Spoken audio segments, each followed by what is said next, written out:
प्रेम से बोलिए सियावर रामचंद्र की जय।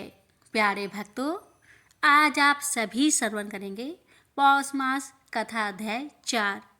इस अध्याय में आप सभी श्रवण करेंगे रामायण की कथा, भगवान श्री हरि के मानव रूप में अवतरित होने और उनसे श्री राम जैसे महामानव बनने की महागाथा। आज आप सुनेंगे रामायण की शिव और सती की पावन कथा।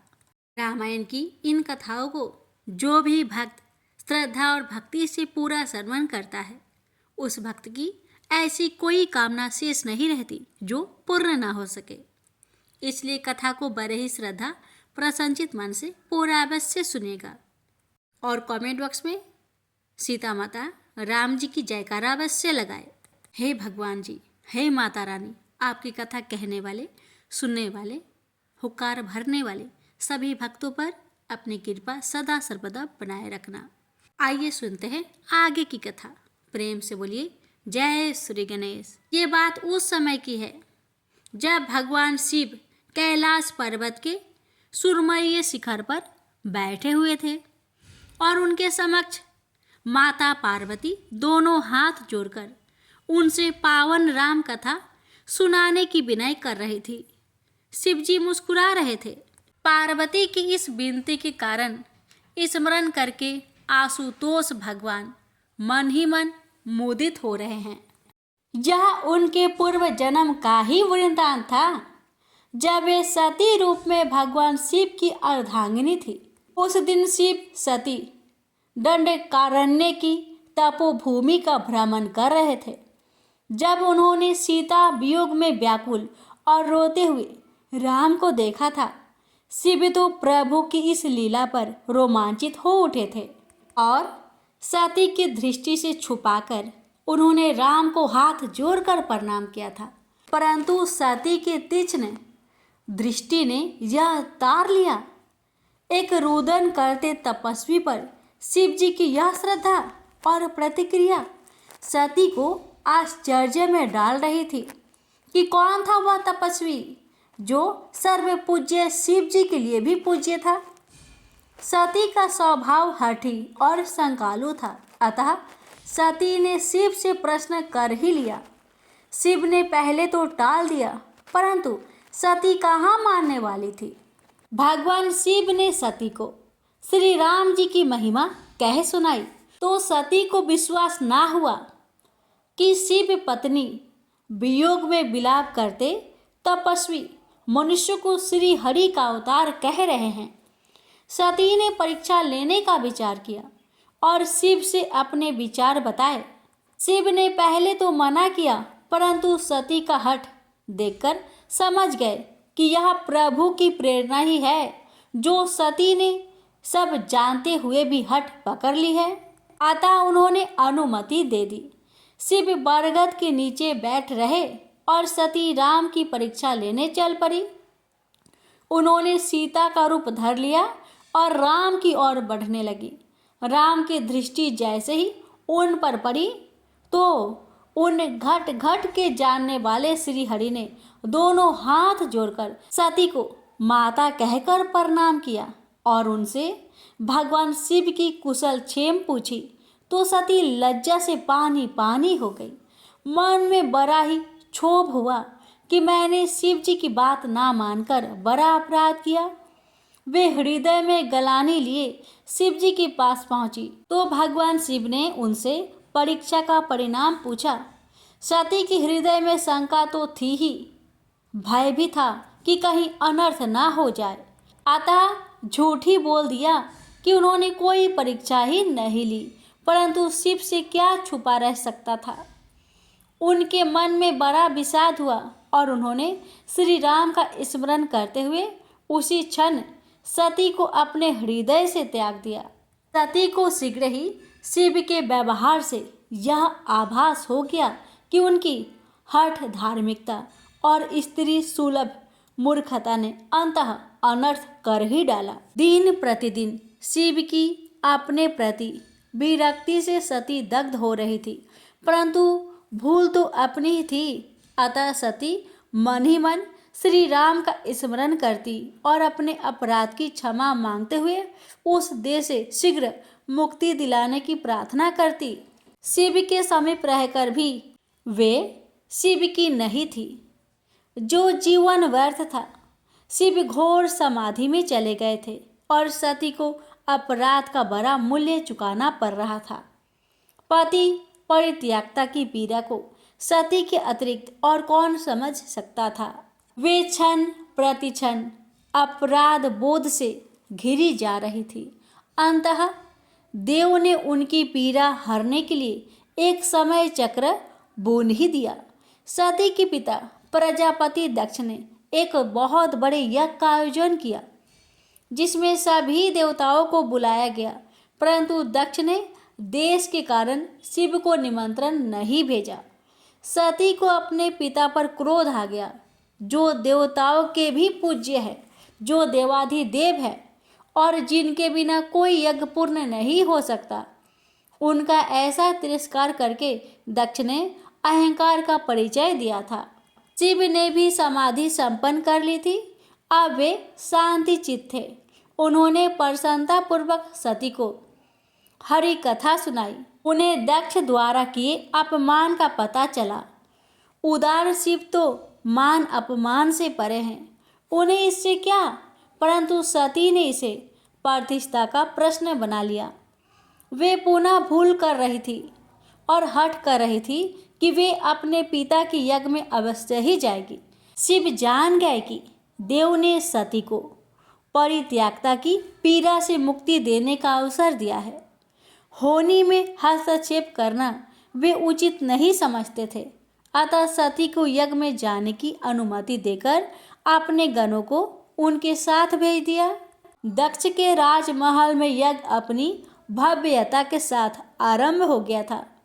अनेक वेदियों के बीच में महावेदी बनी थी, जिसके चारों ओर विख्यात विद्वान ब्राह्मणों द्वारा मंत्र उच्चारण और समिधा समर्पण हो रहा था।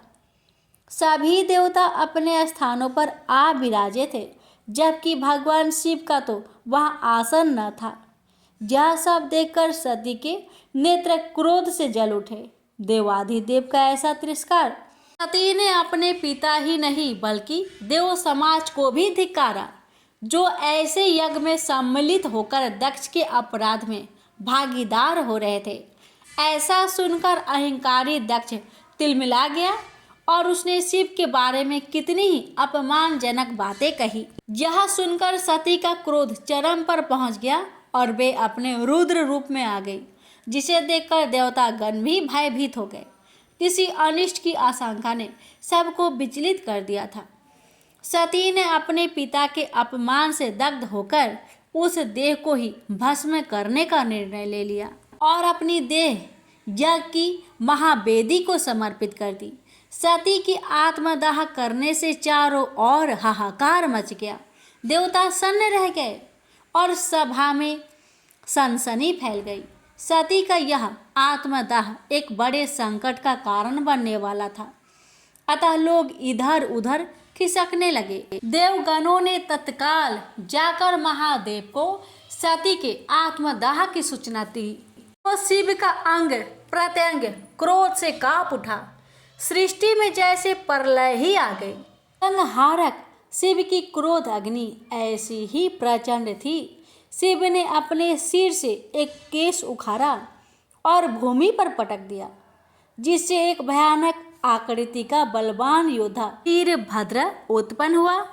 उसके अग्नि समान जलते नेत्र थे और हाथों में खड्ग व कंधों पर प्रचंड धनुष लटक रहा था। वीरभद्र गर्जना करता हुआ दक्ष की यज्ञशाला में पहुंच गया और उसने भीषण रक्तपात आरंभ कर दिया।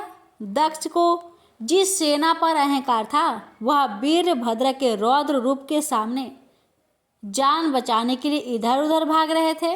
वीरभद्र की दृष्टि शिवद्रोही दक्ष को खोज रही थी और वह अपने प्राण बचाने के लिए अंतपुर की ओर भाग जा रहा था। वीरभद्र ने झपट कर उसे पकड़ लिया और खड्ग के प्रहार से उसका मस्तक काट दिया। यज्ञ का विध्वंस हो गया था। सती को इस प्रकार उस देह से मुक्ति मिल गई जिसे शिव ने त्याग दिया था। विधाता ने अपने प्रभाव को सिद्ध कर दिया था कि होनी अटल है और इसके प्रहार से कोई नहीं बच सकता। प्रेम से बोलिए सियावर रामचंद्र की जय। अब सुनिए आगे की कथा। सती ने वह देह तो त्याग दी थी, पर शिव से बिलग वे कैसे रहती। न तो उनके बिना शिव और न शिव के बिना सती पूर्ण थी, और न इन दोनों का अभाव तो सृष्टि को शून्य कर देने वाला था। सती ने अपना अगला जन्म राजा हिमाचल की पत्नी मैनावती के गर्भ से लिया, जहां उनका नाम उमा या पार्वती रखा गया। माता पिता और समस्त परिजनों की लाडली पार्वती का जन्म उत्सव बड़े ही धूमधाम से मनाया गया। नारद जी ने यह समाचार सुना तो हर्षित होकर जगजननी के बाल रूप के दर्शन करने पहुंच गए। नारद जी ने बालिका के गुण दोष देखे और सर्वत्र गुणों की खान उस कन्या के भविष्य का वर्णन किया, जिसे सुनकर सभी हर्षित हो उठे। परंतु जब नारद जी ने पार्वती के भावी पति का वर्णन किया तो सब विचलित हो उठे। योगी, जटाजुटधारी, निष्काम, दरिद्र और अमंगल भेष वाले पति के बारे में देव ऋषि से सुनकर पार्वती के माता पिता को तो निश्चय ही उदास हो जाना था। सखिया भी सहम गई। नारद जी के मुख पर प्रसन्नता थी, क्योंकि भाभी वर के सभी लक्षण महादेव शिव के थे। नारद तो पार्वती को आशीर्वाद देकर चले गए, परंतु माता मैनावती संदेहग्रस्त हो गई। राजा हिमाचल ने मैनावती को समझाया कि अभी छोटी सी कन्या के वर के विषय में चिंतित होना ठीक नहीं है। भाग्य कब करवट ले कौन कह सकता है, और देवऋषि नारद तो वैसे भी यूं ही मनोविनोदी स्वभाव के हैं। वे कब किसकी चिंता दूर करने का उपाय कर दे और कब किसे चिंता में डालकर नारायण नारायण भजते हुए लोक भ्रमण को चल पड़े। मैनावती को नारद की बात पर विश्वास था, अतः उसका मात्र हृदय कभी अवसस्त न हुआ। कन्या नित्य चंद्रमा शुक्ल पक्ष की भांति बढ़ने लगी। पार्वती कब कन्या से किशोरी हो गई, माता पिता को लाड़ प्यार में पता ही न चला। रानी ने अपने संदेह को ध्यान में रखते हुए राजा से पुत्री के लिए योग्य वर खोजने की विनती की, और राजा ने भी नारद जी की वचनों के विपरीत प्रयास करने को अपना पितृधर्म समझा। मैनावती ने देखा भी था कि पार्वती किसी विचार से स्वतः मुस्कुरा उठती थी, और यह तब होता था जब वे अपनी भाभी वर की छवि की कल्पना करने लगती थी। माता ने यूं ही पार्वती से इस विषय में पूछ लिया तो पार्वती ने उसी छवि का वर्णन किया जैसा नारद जी ने किया था। मैनावती जान गई कि देवऋषि के वचन असत्य नहीं हो सकते थे। वे राजा के पास पहुंची और सब बातें कही। दोनों ने मिलकर निर्णय लिया कि विधाता के लेख में हस्तक्षेप करने का प्रयास भी अनुचित है, अतः ऐसे भेषधारी भगवान शिव ही वर रूप में उनकी पुत्री को मिले तो अच्छा होगा। इसके लिए शिव को प्रसन्न करना आवश्यक था। मैनावती ने पुत्री पार्वती को शिव को प्रसन्न करने की सलाह दी। माता पिता की इच्छा और स्वीकृति को मानकर पार्वती तपस्या करने चल पड़ी। प्रजापति शिव को ध्यान में रखकर सुकोमल सुकुमारी पार्वती घोर तपस्या करने बैठ गई। बहुत समय तक कंद मूल खाकर फिर कठोर उपवास के द्वारा पार्वती ने शिव इच्छा में अपने शरीर को सुखा लिया। इतने कठोर तप से उस राजकन्या का शरीर सूखे पत्ते की तरह हो गया था, अतः पार्वती का एक नाम अर्पणा भी हुआ। उसके इस कठोर तप को देखकर देवताओं ने उसे शिव को पति रूप में पाने का आशीर्वाद दिया। राजा हिमाचल ने यह देववाणी सुनी तो पत्नी सहित पार्वती के पास जाकर उसे तप छोड़कर घर चलने को कहा।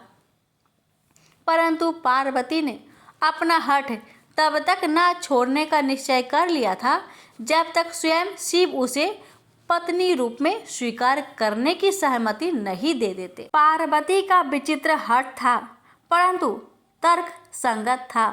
शिव तो परम वैरागी हो गए थे। उनकी दिनचर्या में राम कथा और समाधि ही रह गए थे।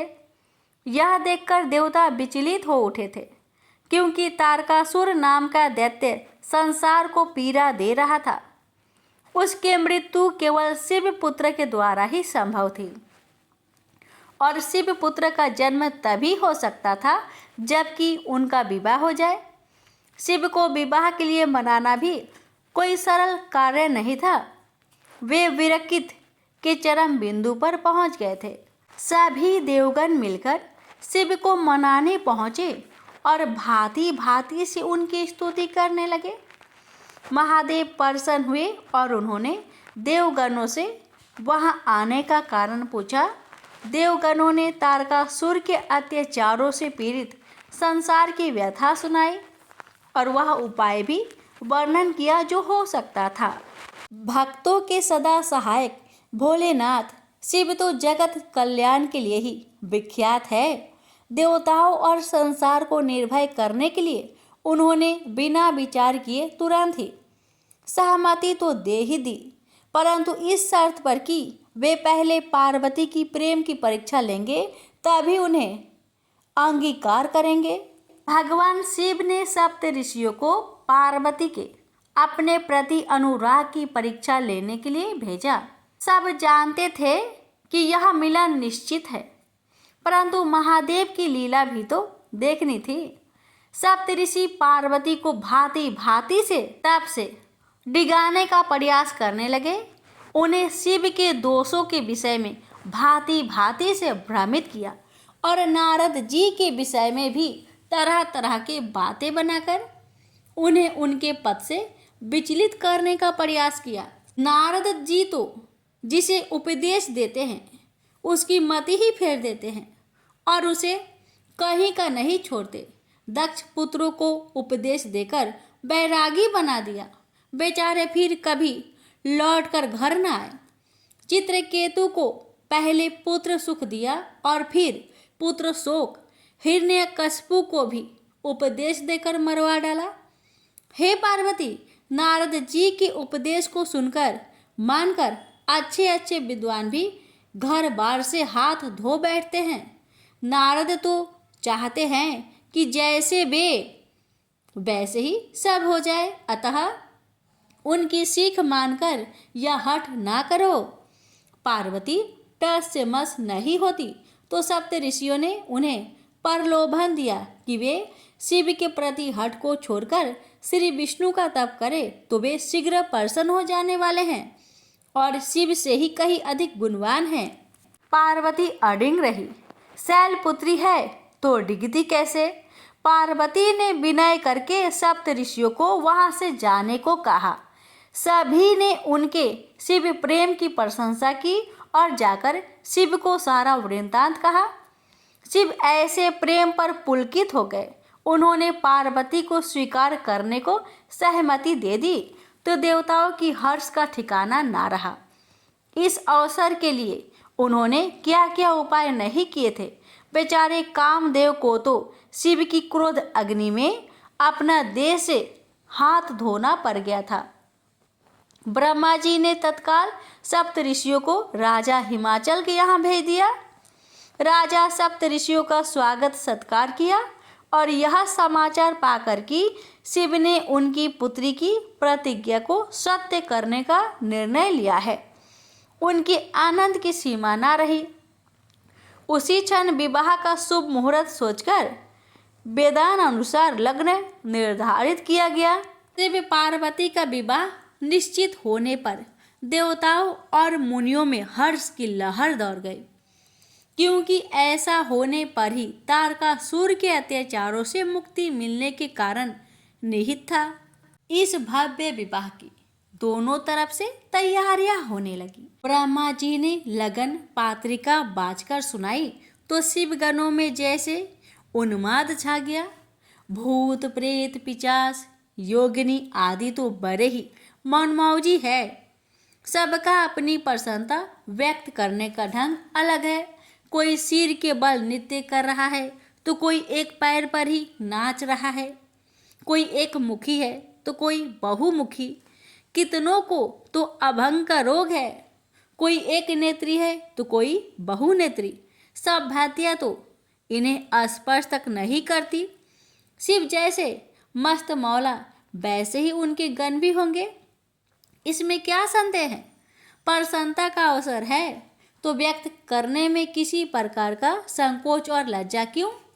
शिव पार्वती विवाह के प्रसंग का तुलसीदास जी ने रामचरितमानस में बड़ा ही रोचक व देशक वर्णन किया है। भारतीय संस्कृति में विवाह एक पर्व की भांति होता है। इसमें वर वधू दोनों पक्षों द्वारा प्रसन्नता उत्साह व आनंद का प्रदर्शन होता है। संपूर्ण विवाह माने जाने वाले इस उत्सव में मनोविनोद और देशज लोकगीतों की छटा अनूठी होती है। तुलसीदास इसे बड़े भाव से व्यक्त करने में सफल हुए हैं। शिव बारात संसार की सबसे विचित्र और भय उत्पन्न करने वाली बारात है। एक और देवतागण सुंदर परिधानों आभूषणों से सजे धजे धीर गंभीर अपने अपने वाहनों पर सवार है। वहीं शिवगणों की नंग धरंग मस्त मलंग टोली एक दूसरे को ही वाहन बना रही है। बारात का मुख्य आकर्षण तो दूल्हा ही होता है। शिव ने अपने पारंपरिक भेष से इसे सिद्ध कर दिया। शुक्र और शनि इस बारात के दूसरे आकर्षण हैं, जो अपने कौतुकों से अनायास उन्मुक्त हंसी प्रदान करते हैं।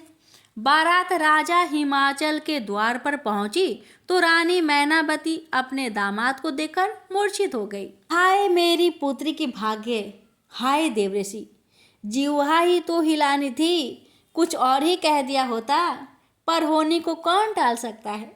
मन को तो समझाना ही था। पार्वती की मुख की प्रसन्नता से अवश्य ही कुछ दुख कम हुआ है। हंसी ठिठोली जारी थी। शिवगणों के भेष और आकृतियां घरतियों को हंसने पर विवश कर रही थी। यौनार के समय तो यह हंसी और भी बढ़ गई। शुक्र और शनि खाते नहीं अघाते। सब हजम लोकगीतों में पिरोई गालियां उन्हें और भी आनंद दे रही थी। हिमाचल की प्रजा और इस विवाह के साक्षी बड़े पुण्यवान हैं, जो बिना प्रयास के ही देव दर्शन हो रहे हैं। शिव पार्वती का विवाह विधि विधान से संपन्न हुआ। आज संसार शिवमय हो गया है। तारकासुर चिंतित हो उठा। घोषित मृत्यु का प्रथम चरण संपन्न हुआ है। देवता प्रसन्न है। शिव परिवार हो गए, गृहस्थ बन गए। वधू पक्ष में वियोग की अश्रु धाराएं है तो वर पक्ष आनंद मना रहा है। पार्वती पुनः अपने पति गृह आ गई। सब कुछ तो परिचित ही था। सहज में ही स्वयं को ससुराल में व्यवस्थित कर लिया। पार्वती ने भगवान शिव से अपने पिछले जन्म के अपराध की क्षमा याचना करते हुए उनसे प्रभु श्री राम की पावन कथा सुनाने की विनय की। पृथ्वी लोक में श्री हरि की वह नर लीला, जिसके क्षणिक अंग की पूर्व जन्म में ही वो साक्षी रह चुके हैं, कितनी मनोहर होगी। भोले भंडारी तो श्री राम में अनन्य प्रीति रखते हैं, अतः राम कथा के वर्णन का कोई अवसर भी नहीं छोड़ते। और उस कौवे का तो सौभाग्य ही क्या कहना, जो भगवान श्री शिव के श्री मुख से सिया राम की पावन कथा सुनने का अवसर अनायास ही प्राप्त कर चुका है। प्रेम से बोलिए सियावर रामचंद्र की जय। हर हर महादेव। माता पार्वती की जय। प्यारे भक्तों, अब आइए श्रवण करते हैं शालिग्राम भगवान जी की पावन कथा। दक्षिण में गोदावरी के किनारे कनकावरी नाम की एक नगरी थी। वहाँ रामदास रहता था। वह जाति का चमार था, परंतु अत्यंत सरल हृदय का सत्य और न्याय की कमाई खाने वाला और प्रभु का निरंतर चिंतन करने वाला भक्त था। रामदास की पतिव्रता स्त्री का नाम मूली था। दंपति में बड़ा प्रेम था। इनके एक छोटा लड़का था, वह भी माता पिता का परम भक्त था। तीनों प्राणियों के पेट भरने पर जो पैसे बचते उनसे रामदास अतिथि की सेवा और पीड़ितों के दुख दूर करने का प्रयास करता। वह समय समय पर भगवान नाम का संकीर्तन सुनने जाया करता। कीर्तन में सुनी हुई यह एक पंक्ति, हरि में जैसो तैसो बस तेरो, उसे बहुत प्यारी लगी और उसे कंठ स्थल हो गई। वह निरंतर इस पंक्ति को गुनगुनाता हुआ सारे काम किया करता।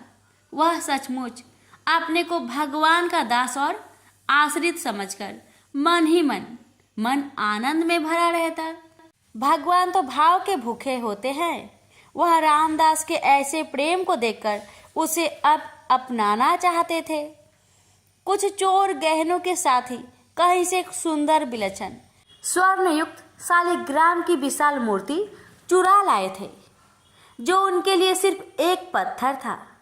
उनमें से एक चोर के जूते टूट गए थे। उसने सोचा इस पत्थर के बदले में जूते की जोड़ी मिल जाए तो अच्छा है।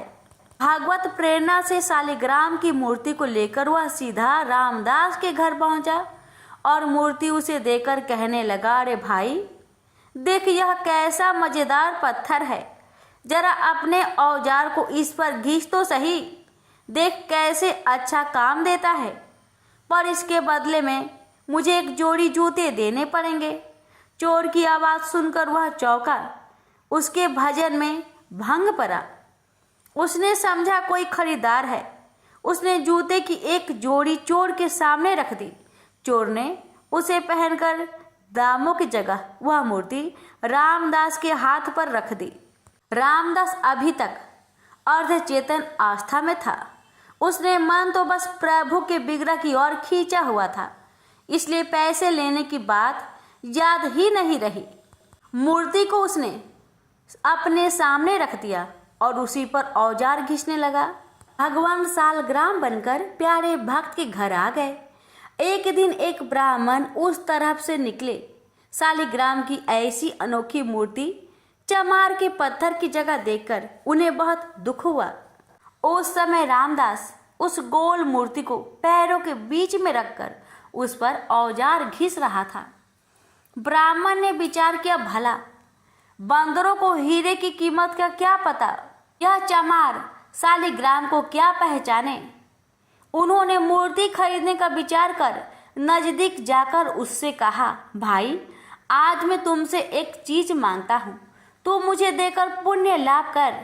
यह पत्थर मुझे बहुत सुंदर लगता है, मेरे नेत्र इससे हटाए नहीं हटते। रामदास जी ने ब्राह्मण के इस दीन भाव को देखकर वह पत्थर ब्राह्मण को दे दिया। पंडित जी इस दुर्लभ मूर्ति को पाकर बड़े प्रसन्न हुए। वे उसे घर लाए। उन्होंने कुएं के जल से स्नान किया, फिर पवित्र स्वच्छ वस्त्र पहनकर शालिग्राम भगवान को पंचामृत से स्नान करा। सिंहासन पर पधार कर षोडश उपचार से उनकी पूजा की। पंडित जी की पूजा तो बड़ी विधि से करते थे, परंतु उनके हृदय में दिव्य गुण नहीं थे। उसमें लोभ, ईर्ष्या, कामना, भोग वासना, इंद्रिय सुख की लालसा, क्रोध, बैर आदि दुर्गुण भरे थे। रामदास अशिक्षित था, परंतु उसका हृदय बड़ा ही पवित्र था। उनके मन में लोभ, इच्छा, भोग इच्छा, क्रोध और बैर आदि का नाम निशान भी नहीं था। भगवान शालग्राम ने विचार किया, आहा, जब वह परम श्रद्धा वह भक्ति पूर्वक गीत गोविंद गाता हुआ मेरी मूर्ति पर जल छोड़कर अपना औजार घिसता था, उस समय मुझे ऐसा लगता था मानो कोई परम भक्त मेरा शरीर पोंछ रहा है। जब वह मेरा नाम संकीर्तन करता हुआ मूर्ति को पैर पर रखकर उस पर चमड़ा रखकर काटता था, तब मुझे ऐसा लगता मानो मेरे अंगों पर कोई भक्त चंदन कस्तूरी का लेप कर रहा है। अवश्य ही उसको मेरे यथार्थ स्वरूप का ज्ञान नहीं है, परंतु उसने अपनी सरल विशुद्ध निस्वार्थ भक्ति से मुझे बस में कर लिया। मैं जैसा विशुद्ध और निस्वार्थ भक्ति से बस होता हूँ, वैसा दूसरे किसी साधन से नहीं होता। ब्राह्मण की पूजा सच्ची नहीं है, वह मेरा भक्त नहीं है, वह तो अपनी कामनाओं का भक्त है। यह विचार कर भगवान शालिग्राम ने पुनः रामदास के घर जाने का निश्चय किया और रात को स्वप्न में ब्राह्मण से कहा, तू मुझे रामदास के घर पहुंचा दो। ब्राह्मण सुबह ही रामदास के घर शालिग्राम की मूर्ति को लेकर पहुंच गया और उसने रामदास से कहा, रामदास, ये कोई साधारण पत्थर नहीं है, ये तो साक्षात भगवान ही हैं, तीनों लोकों के स्वामी हैं। अब तू बहुत प्रेम से इनकी पूजा करना। ब्राह्मण के वचन सुनकर रामदास की आंखें में आंसू आ गए और वह प्रेम विह्वल हो गया और भगवान से प्रार्थना करने लगा, प्रभु, मैं अति दीनहीन अनजान दुर्जन पतित प्राणी हूँ। रात दिन चमड़ा घिसना ही मेरा काम है। मुझ में न सोच है न समझदार, मुझसे नीच जगत में और कौन होगा। ऐसे पतित पर भी प्रभु ने कृपा की। अब रामदास दिन और रात भगवान के प्रेम में कभी रोता और कभी हंसता तो कभी नाचता। अब तो उसे एक ही रट लग गई, नाथ, अब मुझे दर्शन दो। पहले तो मुझे पता ही नहीं था, पर आपने ही मेरे हृदय में ये आग लगाई है। मैंने तो ना पहचान कर आपकी मूर्ति का निरादर किया, पर आप मुझे नहीं भूले और ब्राह्मण के द्वारा अपना स्वरूप बताकर मेरे घर आ गए। यदि दर्शन नहीं देते थे तो ये सब क्यों किया? एक बार अपने सावड़े सलोने चांद से मुखरे की झांकी दिखाकर मेरे मन को सदा के लिए चुरा लो। मेरे मोहन, करुणा की वर्षा कर दो इस कंगाल पर। एक बार दर्शन दो और मुझे कृतार्थ करो। भगवान भक्त वत्सल है, जो एकमात्र भगवान को ही अपना आश्रय मानकर उनसे प्रार्थना करता है तो उसकी प्रार्थना भगवान तत्काल सुनते हैं। उसके ऐसे दिव्य प्रेम को देखकर भगवान से रहा न गया। वे एक वृद्ध ब्राह्मण का रूप धरकर उसके घर आ गए। भगवान ने उसके घर आकर उसकी विरह वेदना को शांत नहीं किया, बल्कि उसकी विरह वेदना को पहले से भी और अधिक बढ़ा दिया और उससे कहा, अरे भाई, भगवान का दर्शन कोई मामूली बात थोड़ी ही है।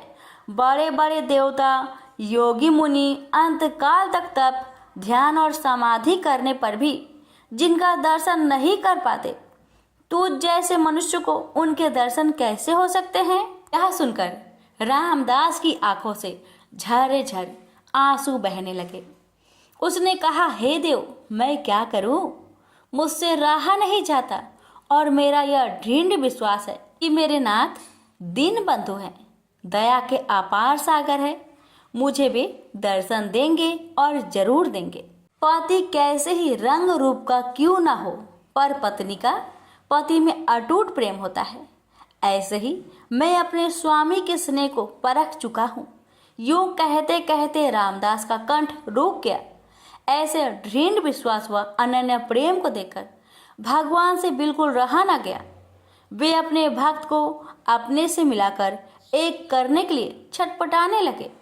अकस्मात अनंत कोटि सूर्यों का प्रकाश छा गया। रामदास की आंखें मूंद गई। उसने हृदय में देखा, भगवान मनमोहन त्रिभंगी लाल मुस्कुराते हुए मधुर मधुर मुरली बजा रहे हैं और कह रहे हैं, आ मेरे पास आ, कैसा सुंदर रूप है। वह आनंद सागर में डूब गया। अचानक आंखें खुली, देखता है सामने भी प्रभु का वही दिव्य सच्चिदानंद घन विग्रह विराजमान है। रामदास के आनंद का परवार नहीं रहा। उसकी सारी व्याकुलता सदा के लिए मिट गई। भगवान ने उसे अपने में समा लिया और उसने प्रभु के दिव्य धाम में जाकर नित्य पार्षद का शरीर ग्रहण किया। प्रेम से बोलिए हरे कृष्णा कृष्ण कृष्ण हरे हरे, हरे राम राम राम राम राम हरे हरे। कथा को शेयर अवश्य कीजिए। भगवान आपकी मनोकामना को पूर्ण करेंगे।